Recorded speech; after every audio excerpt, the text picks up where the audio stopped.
Well, thank you. Thank you very much. You know, and I just want to tell you, I had a chance to shake hands with many of you who are here today, and I just want to start out by telling you what a good decision you made to come today. You know, I know you've taken time off your busy schedule. I just want to let you know that it's worth it. It was a Saturday morning about 26 years ago that I went to a meeting where they talked to me, and quite honestly, a lot of what they went over with you this morning went right over my head. I really didn't. I didn't understand. What I understood is that people that seemed like good people, I could tell that they felt that what they were doing was important, and I could tell that they came from fairly humble backgrounds, like I come from, and that they were on their way to having incredible success. And I knew that where I was at, that I was a good person and I wanted to do something important with my life, but I really wasn't on my way to having the success I wanted.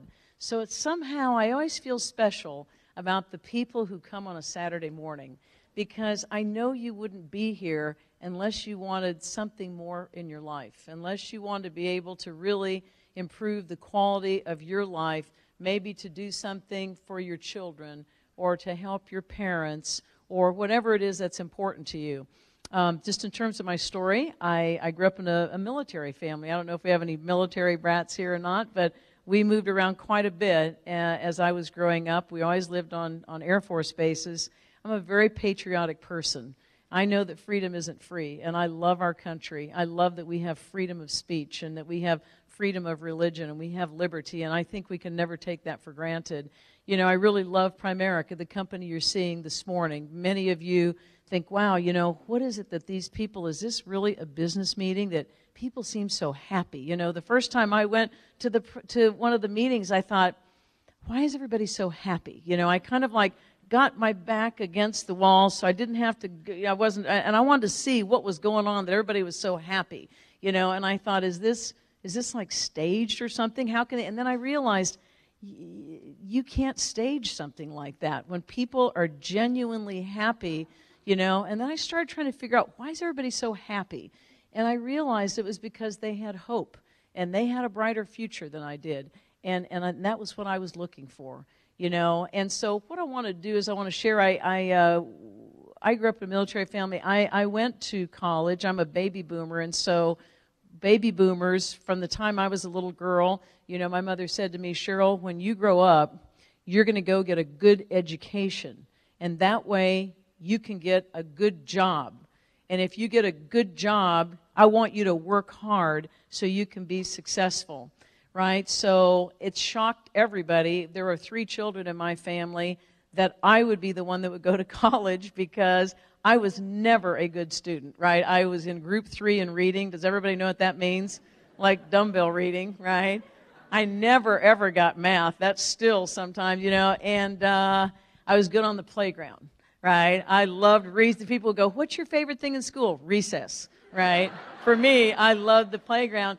So I'm close to my parents. When I got out of school, I went to college like they told me I was going to, and after about 3 or 4 months, I found my major. I was so excited, and I called my parents. I go, I've got my major. And they said, what? I said, recreation. And they went, no, really, what? I said, really, recreation. To me, that was like the perfect major. For me, I saw myself out on playgrounds running softball tournaments or something like that. What a great life, you know, having summer camps. I thought, you get paid to do something that's fun. That seems pretty cool. And when I graduated, I went to work at Fairview State Hospital in Costa Mesa, and I worked for 10 years with developmentally disabled children, right? The most severely retarded children in the state of California were in my program. I had the worst behavior problems, and I was very dedicated to that, right? I was very passionate about the clinical part of that, and for the first 5 years, I gave it everything I had. For the next 5 years, I did everything I could to get out, right? Because what I realized was that no matter how hard I worked, because of this bureaucracy and these politics and all this stuff that went on that I didn't like, I was willing to show up and give it everything I had, but no matter how hard I worked, right? And at the end of the month, when I would get my check, and the person who had my same title, and they had goofed off all month long, got their check, we both made the same amount of money. Have any of you ever felt that frustration before?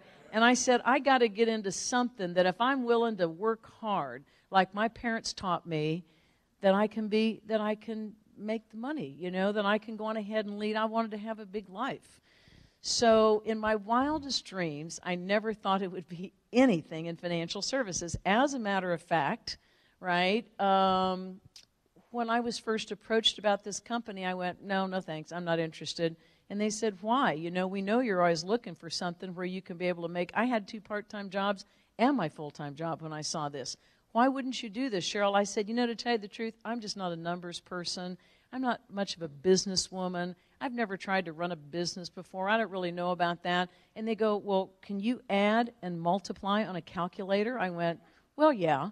And they said, Cheryl, if you love helping people and you'll work hard, you can make a lot of money. I said, you know what? I love helping people. I'm already working hard, and I'm not making a lot of money, right? So for me, it was kind of a no-brainer. Nobody else was knocking on my door and offering me something where I could have my own business and be my own boss, and I could be free, and I could be independent. And folks, nobody could put me under their thumb, right? More than anything, I hate to be bossed. I'm a very independent person. I don't like people to boss me, right? I don't even like the GPS to tell me where to go, right? So anyway, I started on a part-time basis. I had transferred up, and I was working at a place called Agnew State Hospital. And I'll never forget when I came out of this meeting, I was all excited. I said, the first time I sat here, I said, you know what, really, this is something I can do. And it wasn't because of me. I have found what's interesting is that since I've been in the business and I've worked with thousands of people over the years, what I found is that all of us have sort of what I call these self-limiting beliefs or this self-doubt, of why we don't think we can do it. And these are the things that I hear. I've heard thousands of people I've worked with, Cheryl, I can't do it because I'm too young.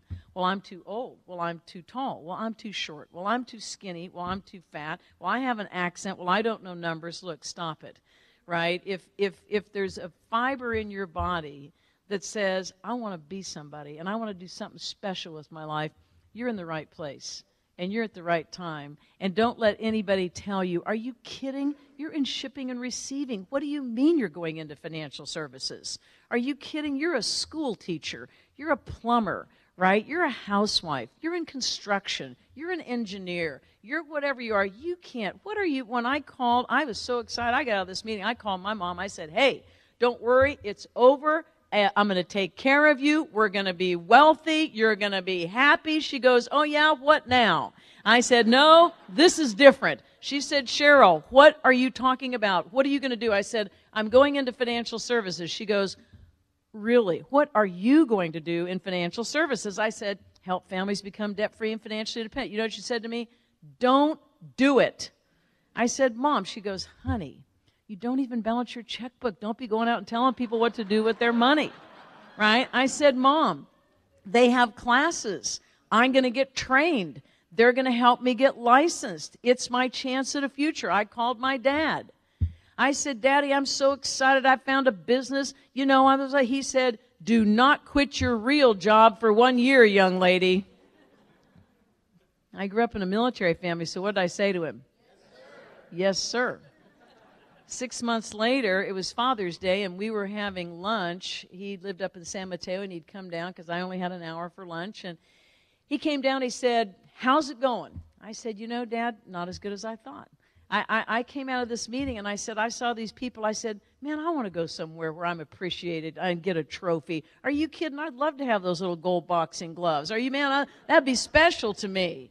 Right? I said, I'm not getting recognized where I work. I give it everything I got. They don't even appreciate how hard I work. I'd love to be a part of that.